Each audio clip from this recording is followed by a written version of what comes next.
রাজ্যের অপরাধ দমনে জিরো টলারেন্স নীতি অবলম্বন রাজ্য সরকারের। অপরাধ দমনে মুখ্যমন্ত্রী ইতিমধ্যেই ঘোষণা দিয়েছেন স্পেশাল টাস্ক ফোর্স গঠনের। শুরু হয়েছে স্পেশাল টাস্ক ফোর্স গঠনের কাজ। চলতি মাসের দ্বিতীয় সপ্তাহের মধ্যেই হবে এসটিএফ এর আনুষ্ঠানিক আত্মপ্রকাশ। এসটিএফ এর মূল দায়িত্বে থাকবেন একজন এসপি স্তরের অফিসার।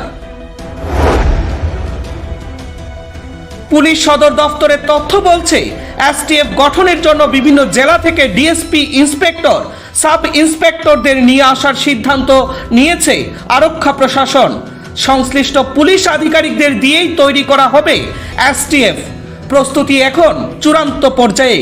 জেলায় জেলায় থাকা ভালো তদন্তকারী পুলিশ আধিকারিকদের নিয়ে আসা হচ্ছে এসটিএফে। পুলিশ সদর দফতরের খবর, ইতিমধ্যেই রাজ্যের বিভিন্ন জেলার তোলাবাজ, জমিদস্যু, বনদস্যু, বড় মাপের মাদক কারবারি, খুনি, অপহরণকারী সহ দাগী অপরাধীদের নামের নতুন তালিকা তৈরি করছে পুলিশ। এই সমস্ত অপরাধীদের ঠিকুজি পুলিশ তুলে দেবে নবগঠিত স্পেশাল টাস্ক ফোর্সের হাতে।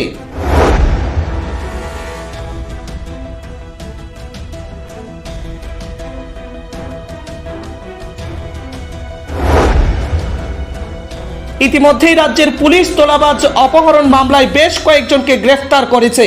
তাদের মধ্যে সিংহভাগ শাসক দলের। মূলত মুখ্যমন্ত্রীর নির্দেশেই তাদেরকে গ্রেফতার করা হয়েছে। গ্রেফতারের পরপর তারা অসুস্থ হয়ে পড়েন এবং চলে যান হাসপাতালে। এটা অবশ্যই নতুন সংস্কৃতি, অর্থাৎ সাধারণ মানুষের চোখে গোলক ধাঁধা লাগানোর উত্তম পন্থা। রাজনৈতিক ইন্ধন না থাকলে তাদের পক্ষে এই ধরনের নাটক করা মোটেই সম্ভব হবে না। এটা বিলক্ষণ বুঝতে পেরেছে রাজ্যের সাধারণ মানুষ। বিশ্বাস আর ভরসার এক মেলবন্ধন ভারত হসপিটালিটি সার্ভিসেস। আপনাদের জন্য আমরা নিয়ে এসেছি best catering service at your doorstep. 5-স্টার ক্যাটাগরি হোটেলের এক্সপিরিয়েন্স স্টাফ দ্বারা পরিচালিত ভারত হসপিটালিটি সার্ভিসেস আপনার পরিবারের যে কোনো সামাজিক অনুষ্ঠানে দায়িত্ব সহকারে খাবার এবং ক্যাটারিং সার্ভিসের দায়িত্ব নিয়ে থাকে।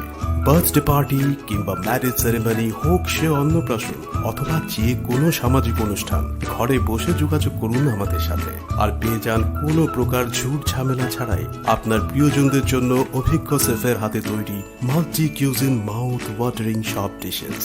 তাই আপনার যে কোনো সামাজিক অনুষ্ঠানে অতিথিদের প্রাণ খুলে সময় দিন আর বাকিটা ছেড়ে দিন ভারত হসপিটালিটি সার্ভিসেসের হাতে। সাধারণ মানুষের প্রশ্ন, এই সমস্ত রাজনৈতিক গ্যারাকল টপকে মুখ্যমন্ত্রী স্বপ্নের স্পেশাল টাস্ক ফোর্স কতটা ফ্রিভাবে কাজ করতে পারবে? কারণ 2018 সালে বিপ্লব কুমার দেব রাজ্যের মুখ্যমন্ত্রীর কুর্সিতে বসে দিল্লি, মুম্বাইয়ের আদলে গঠন করেছিলেন ক্রাইম ব্রাঞ্চ। কিন্তু রাজ্যের এই ক্রাইম ব্রাঞ্চ সঠিকভাবে কাজ করতে পারেনি। এখনো বহু মামলার চার্জশিট জমা করতে পারেনি প্রাক্তন মুখ্যমন্ত্রী বিপ্লব কুমার দেবের স্বপ্নের ক্রাইম ব্রাঞ্চ। বর্তমান মুখ্যমন্ত্রী মানিক সাহা স্পেশাল টাস্ক ফোর্সে প্রায় একই অফিসাররা থাকবেন। তাদের পক্ষে কি সম্ভব হবে রাজনৈতিক বিধাতাদের চক্রফুজ ভেদ করে অপরাধীদের জালে তোলা এবং তাদের বিরুদ্ধে সঠিকভাবে তদন্ত শেষ করে আদালতে চার্জশিট জমা করা? এই প্রশ্নই এখন ঘুরপাক খাচ্ছে আম জনতার মনে। Bureau report, James 24 news.